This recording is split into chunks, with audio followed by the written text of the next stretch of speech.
to you a wire stripper. Right, this wire stripper usually comes with two parts, one part for stripping off the wire and the other part as cutting of wires. Let me just show you a demonstration.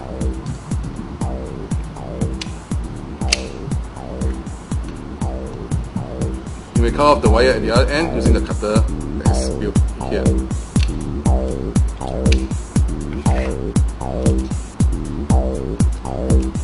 Now this wire here, you can see that there's only one thick wires on the after you strip off the covering of the wires. Now for another type of wire, you call it a multi-core, which will be more commonly seen in some of those like your electrical wire. You can see that it's actually made up of small little wire of different diameter bundled together. Now the difference is that for this type of cable, it's more flexible. Right, it's more flexible, but in terms of soldering, of course, it's tougher because you've got more wires to take care.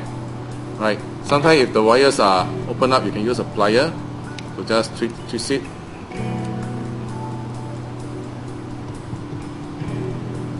Now, we're going to do a demonstration of how to resolder a battery clip right onto a switch. Sometimes you need to connect a battery clip to a switch so that you're able to control the on and off of the power supply. Now for example here, we have to connect this red wire to the switch here. Now the red wires, this wire is actually a multi-core, right, because it's very soft. And you can see that the manufacturer already prepared for us by using some solder to tape the edge of the wires. Now to start soldering, you insert a component here. Now because it's very small, you may want to use a plier to help you to bend up the part that you want to solder.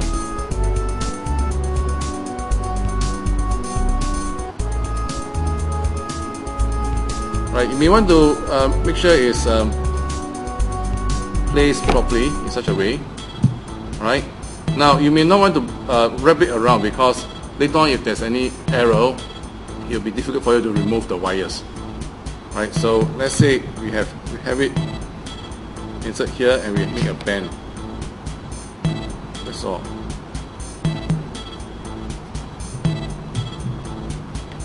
Right, make a bend. Now to solder it, the procedure is the same. You will need to heat up. You may need to heat up the connector and the wire together, and you introduce the solder after you have heat up the part for about 5 seconds.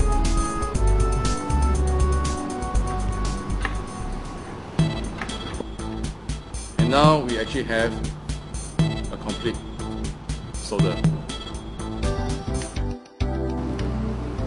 Now, sometime after soldering, we may find that there is some error or the component is not working well and we have to remove to change the component. Just like when you go down to a handphone shop, sometimes you may want to change your cover or there's a need to modify some of your switches or buttons. Right? The handphone person will, repairman will remove some part.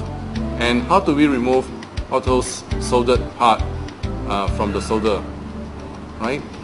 Now we would like to introduce to you a tool. This tool is called a soldering, desoldering gun. Right, desoldering gun. It works as a suction. Right, as you press this down, and this button is for you to press so that it will form as a suction. Right, you suck out the solder. Let me now show you how to do it on the soldering board itself. You first have to use a soldering iron to heat up all the solder. Now when you introduce the soldering iron to the solder, you see that it become melted or molten. So just press it near and press the button here to suck up excess solder. You may need to do this for a few times in order to remove all the solder. Now after desoldering, you will see that there's some little leftover onto the component itself. So when you want to remove your component, it's advisable that you use a plier because it might be very hot and you may want to have some strength. Right? If some part of them is still stuck with a component, you may want to heat it up, and so you need to heat up some part of it, and you can remove it from PCB. Be careful, this might be hot when you remove that. Well, we have come to the end of today's lesson on soldering. You have learned about the soldering technique, what's the right way of soldering, the different soldering tools. We would like you to refresh your memory by completing the worksheet attached in the e-learning portal. See you when you come back to school. Bye.